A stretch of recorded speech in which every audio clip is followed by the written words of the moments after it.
It is rocking and rolling right here in game 2 of 6. This is going to be a great time already. Game 1 proving true that a lot of people are making their way up their leaderboard.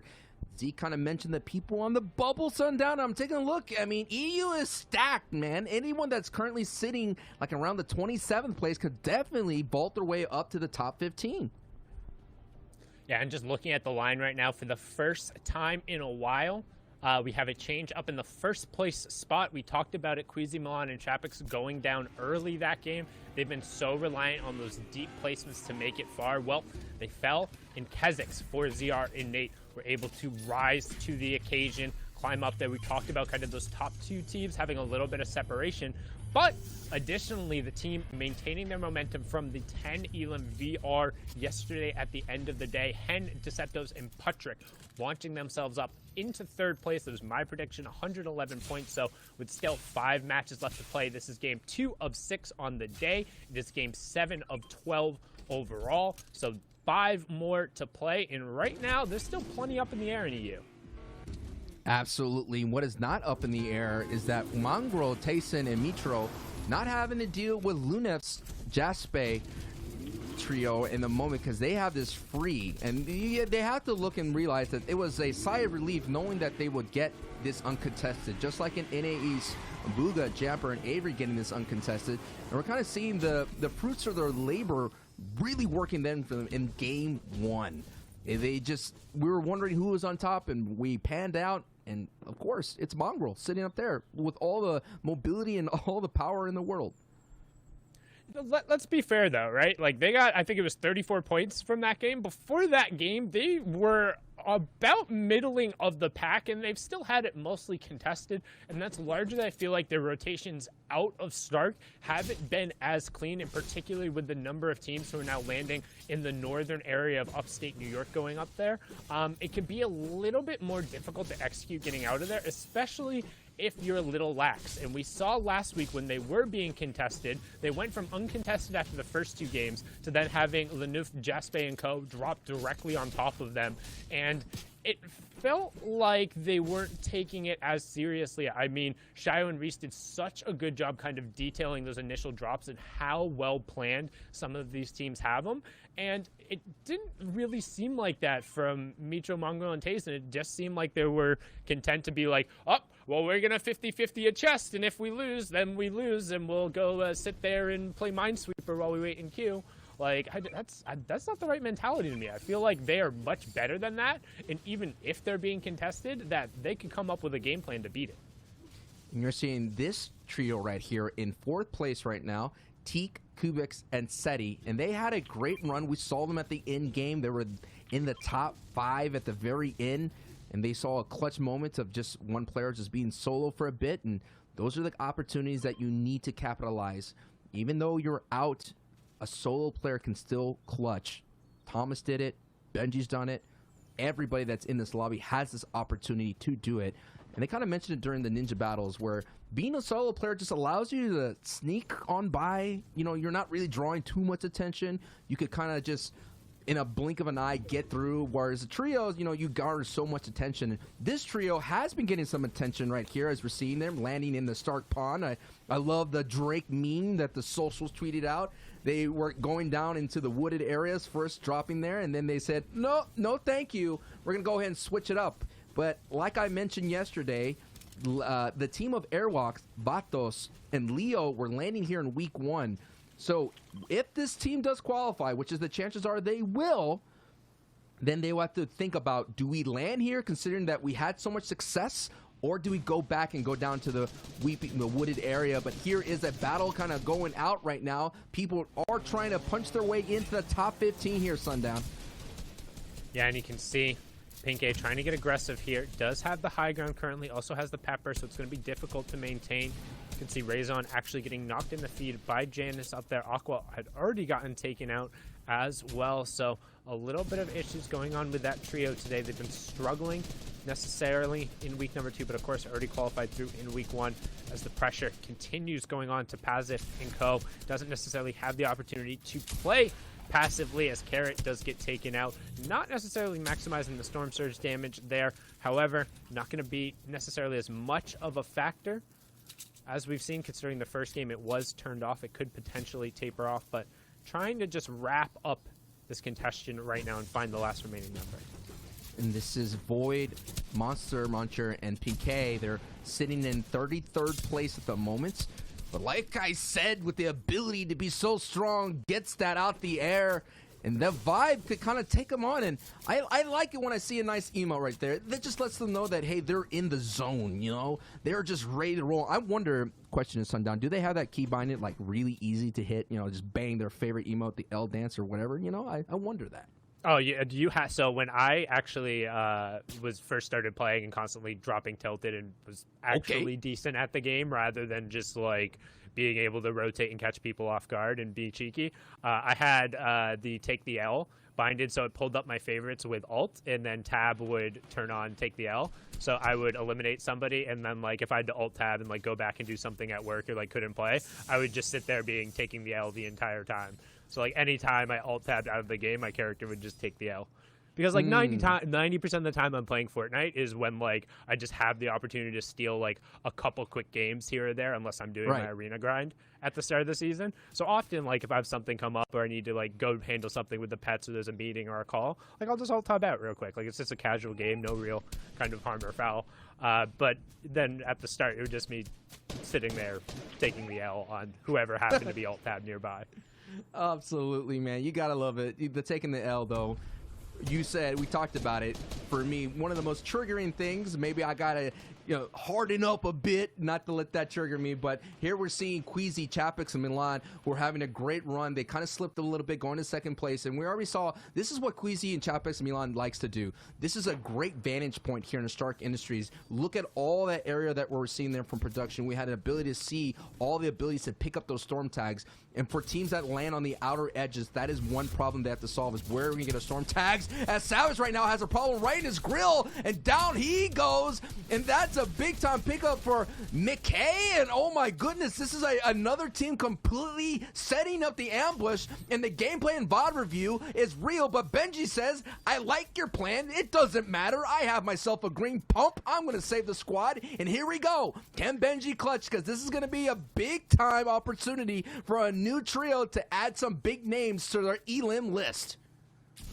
Never mind. Huge. I was just about to say, huge shot from Benji, finding a near impossible angle there between the triangle at its Lechy. Didn't get converted over, so going to be able to save a little bit. Honestly, they might want to consider just letting him tick out and then using the reboot van for both of them. But reboot van currently in use. We talked about it. We saw Aqua and Reason go down early, but not the full conversion going through. That was a full conversion on that side. So right now the battle is between whether or not Benji can prevent Noah from getting the reboot off before, nope, instead just going to stick the revive on the Lechy. So it's going to be a 2 versus 3 again, Storm closing in. The third team came through, and this is a prime example we talked about them being a little bit lax. They should have known a third team was there. They saw that the other team in Dooms had gotten down, and despite the fact of them owning the entire vault area, Savage went and hit the porta potty hideout right away. It's weird, man. Like, you should have known if you're all going to hit that together, which they ended up coming through maybe 5 seconds after, just all hit it together and all go through. That way you're not kind of in that position where you can be jumped on. Like, you have to clean those things up if you're one of the best trios in the game. Luckily, what's working out for Benji Lechy is the vault still has a lot of kind of left behind, some leftovers, you know, those delicious Thanksgiving / Boxing Day. This is a international cast, leftovers that you can go ahead and just throw in between 2 pieces of bread, you know what I mean? Nothing like a bread, turkey, mashed potatoes, cranberry. Now we're vibing, Sundown. That sounds delicious. And no doubt, Chapix, Queasy, and Milan are looking so strong. All of Chapix trios made into the 6th zone, more than any other teams yesterday. So they were able to eat the main course, and they were able to stay with desserts. And that is going to be why they're looking so good. And oh my goodness, that was almost a highlight snipe right there. We're seeing the zone is going to be a little bit center here. So I expect Amplify, HDN, and that Train Hard trio to be sniffing around here these parts. Yeah, but realistically, what they're looking for right now is to just hit the rift and hopefully not get beamed out of the sky. There are a number of players who are nearby. They're going to want to ride this to be as central as possible, stay away from contention. But right as I say that, teams on the right, teams on the left, and that's going to force them to go straight down. However, nobody nearby in this area will hit the zip line for a little bit farther. And 8 HP. Sancho has plenty of the big pots. Queasy is going to go down. That's the danger of the rifts. We talk about it. The players in this game are way too good. It gives off an audio cue, and Sancho, then it's basically just a game of skeet shooting. Oh man, you could just, you could just hear the mayday, mayday, mayday. I'm under fire. It's like all of a sudden it goes into a dogfight sitting up there in the skies. I'm not gonna try to bring back some memories for some of y'all when those planes were flying around, but there it is, the danger of taking it to the air. You all of a sudden you get swatted out of the air like some flies. But Kirachi, Stormy, Rotary are looking really high right now, have a nice opportunity, and this is those kinds of forts that you see that could kind of capitalize on those rifters who are gliding in. And I've seen it before. Becoming Legend 10 does this frequently when it's off ping. It's just free tags, free beams as Stompy and Scram picks up some big-time eliminations on Andalex's trio. So Andalex's trio, who's doing really hard to get in on that bubble, not having a great game too, but they still have 4 more to go here as Rotary now is approaching what I personally like to call Bizzle Peak or Bizzle Canyon. Yeah, this is actually one of my kind of favorite drop spots in the game, with the change to the chest spawns coming through in this season. Really, really poorly executed Shockwave right there. You can tell they're looking to aggro Shockwave and push up on top of this hills. You have the Lost Sentinels over on the side, the Abandoned Ghost Space, as well as Hero Park, all kind of in here. It's one of the few areas on the map where you can kind of guarantee a trio enough space. You have rifts nearby for rotation. There's high ground if you're able to control it, and there's plenty of all types of materials. So you're able to max out very effectively in this area. The one thing to note that, well, fortunately, the zone pulled a little bit more in the northern area. There's a lot of variable terrain here, particularly around that Gorgeous Gorge, that can make it difficult. But now, flipping over, keeping an eye on the Elam feed as well while this Russian trio is firing down. Benji got taken out by Noah Riley, and I'm just going to say it again. Stop going Dooms, especially now that there's a third team there. Like, y'all need to get out. It's not going to, like, I don't think you're going to win it. There's no mystical bomb there, especially this week. You haven't been able to capitalize with the shockwaves and the other stuff, even when you kind of have gotten it. So I'm not sure why they're being so stubborn and still staying there. I think they could rotate out and have more success. I just have to take a quote from a big medieval fan, and that is Marcellus Wallace.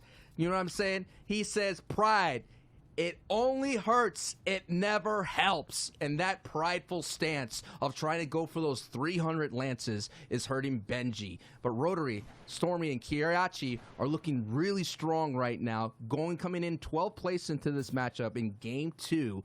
And this is going to be an opportunity for them to get in. And the adjustments that they made are paying off, and you have to do your homework. You can't just show up to this test and trying to procrastinate your way into the top 15. Yes, there is a track where you could get in through series points, but you know these are competitors don't want to be, automatically given an entry into the heats that are coming up soon. They don't want that. They want to be able to post that leaderboard on their socials. They want to be able to say, like, hey, I'm in first place. And that's why you're seeing a lot of competitors saying, we're going for that number 1 spot. We're going for that 5th spot.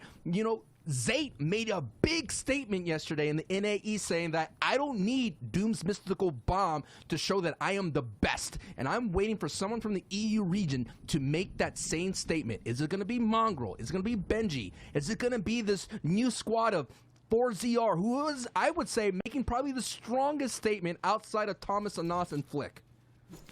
Especially if they're able to keep up the consistency. The fact that they won last week, they're leading this week as well. They're a trio that has the capability to make the individual plays, which we've seen before. But on top of that, we've also seen them stay hip to hip. And Noah actually just going down there to the Storm. So again, nobody really winning out on kind of that Dooms fight, especially now that there's a third team there who seemed like they were executing their ambush fairly well until they got a little bit outclassed in the box-to-box fight there at the end and weren't able to close out. But now hopping back on board here, Slender, Kiko, and Grande, we will see kind of that Gorgeous Gorge area in play here, trying to get an angle as Slender finding the shots. You see Noah going down again, which to me signifies that they're trying to chain revive out of the storm. Some great shots. This is actually the legendary scoped AR coming out here from Slender. And I'm going to say that, like, while the vaulting of the rare and the uncommon was very much so called for, I really enjoy the epic and legendary variants of this, especially in trios. In this situation where you have somebody pinned so far away, having that scoped and that hit scan ability to just ping out targets and kind of sneak through those shots, and you saw the 52 damage headshot ended up coming through as well. It just does so much, and it can really enable you, particularly because it doesn't eat up as many medium bullets as some of the other ARs, which means you can kind of funnel some of that ammunition into somebody else. And here we go. We're approaching slowly Zone 4 here, and it's going to be around the Authority. And Authority in previous iterations, in previous seasons, used to be ultra scary. You and I, Sundown, called a lot of games where there was that fortress wall surrounding it. And here we go. Ooh, getting some good tags here, Sundown. But is Cyber is all by himself as Safik and Rezumi have went down. So now we're going to see, can he be able to avoid the lobby focus and get his way in? He's going to be such a difficult spot, because look on the south of the map here as we go moving on to Zone 4. All those people have a high elevation, and they're going to be able to send down beams towards Cyber. So Cyber here is going to have to hope that someone does not look his way. But you know, Alpha and Nikov, they totally see this opportunity. Now they definitely know he's solo, and it's just a matter of time before Cyber goes. He does have a shockwave though, Sundown. Yeah, I was about to say, Siberia Jake here, the player for VP. He has 4 shockwaves. He's over on the side. He'd already sniped at the players. Yo, burn your shockwaves. Just start throwing them off, toss some metal around you, and get ahead of these guys. Because if you ever get behind and they have the ability to turn around and not worry about it, you're just out. You're out of the lobby, and we saw that they're going down with still 3 shockwaves. If you're a solo, use every single bit of utility you have to just get a little bit further into the game. Because worst case scenario, you're burning it so somebody else doesn't have it. His 2 teammates had already go down. There was no reboots in, and especially with still 20 trios and 55 players remaining, going down there means 0 points for the entirety of that game. You need to use that and go through. As we see Crashpad come through, dropping directly on top of Seti, Kubex, and Teak. What will end up happening, you can see, turns it around, gets Remix right away. Teak will also clean up Squint, so that's 2 elims going over to them. Gonna get a Crashpad refresh as well, so good job from one of our top trios, currently sitting in 4th place, to handle that aggression a little well. You can see it might have been a little bit of a Storm Surge desperation play there.